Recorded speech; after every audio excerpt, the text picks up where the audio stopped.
Let's get right to the floor show. Trader Keith Fitz-Gerald, Stifel chief economist Lindsey Piegza.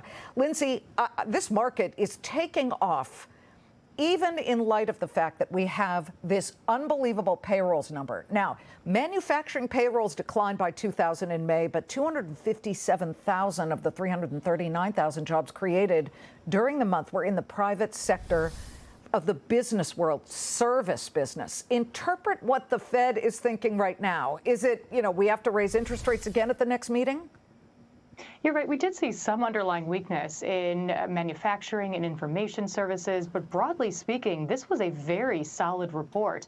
As you mentioned on the onset, well surpassing expectations and putting pressure on the Fed now to continue to act. The Fed did indicate a willingness to move to the sideline, at least temporarily, later this month, and they still may do so.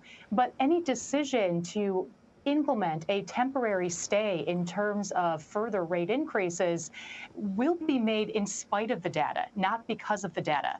When we look at the still elevated level of inflation, when we look at this morning's very robust labor report suggesting a tight labor market is becoming increasingly more tight, it's going to be very difficult for the Fed to justify a pause, let alone ending any further policy action. You broaden the discussion out to what is going on right on our screen, Keith. The Russell 2000, small and mid caps, up 3.25%. Then you've got the NASDAQ up about 1%. S&P hitting a brand new high just a few seconds ago, up 68 points. And the Dow Jones Industrials up 2.25%, high of the session, 736 points. What do you think is the real driver here? Well, two things. First, people are saying, hey, how cool is that? And second thing is we actually might have a path out of this mess. What's cool? The jobs number? Well, the jobs number, the fact that the Fed might finally get its act together, the fact that we've got a debt ceiling agreement, the fact that people are realizing the light at the end of the tunnel is not an oncoming train. I mean, the list is long, even though it's not distinguished. So this kind of upswell is absolutely normal. It's consistent with a market that wants to go higher. I think being on board is pretty cool. Okay. When you're on board, I want to remind our viewers, Keith was the guy who, I think it was last summer when some of these names were hitting 52-week lows. You were piling into Apple. You were steady, constantly scooping up shares of NVIDIA.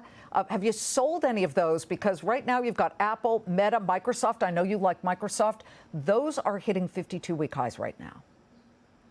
Well, I tell you what, you're very kind for remembering that. Thank you. This is a tough business, and it's always nice to hit one out of the park, or even a couple. But no, I haven't sold a single share except for NVIDIA. I've taken a little off the top, but redeployed that into Apple.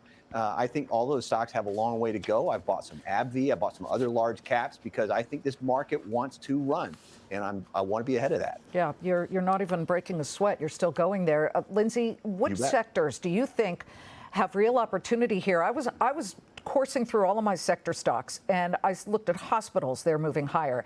Airlines, big financials, European banks, insurance names, most of the metals, healthcare, drillers, brokerages. It's a big day here, but does it last, considering Fitch, for example, is not lifting that credit watch negative on the U.S.? We got extraordinarily close to the June 5th deadline for this debt ceiling deal.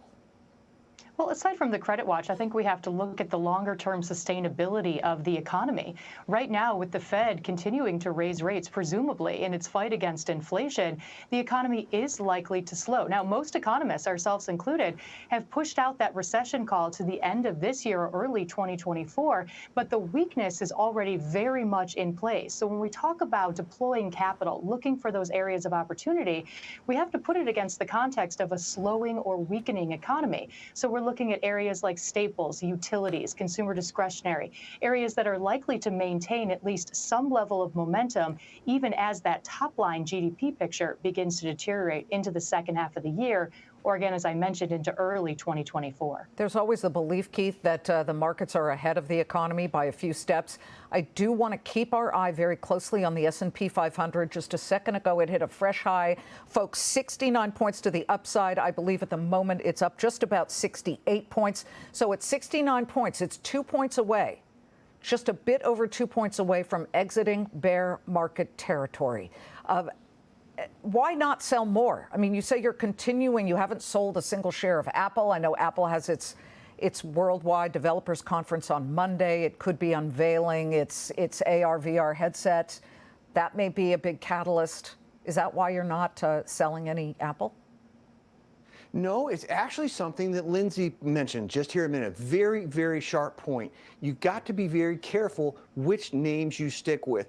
If the economy is going to enter a recession, I want to focus on the companies that are going to grow anyway. The companies that we've just talked about, Apple in particular, is going to grow practically no matter what the economy does next, practically no matter what the Fed does next. So those are the kinds of things that are very attractive to me, not only because they can grow, but because of the source of stability if there is a recession. I think we've been in one and we're exiting it, frankly. Keith, thank you. And Lindsey, great to have you. Keith says exiting a recession. I think that's interesting. We've been waiting. I mean, everybody said, oh, 2023, there's going to be a recession. We have not yet seen it. Could happen, maybe second half. We're almost at second half.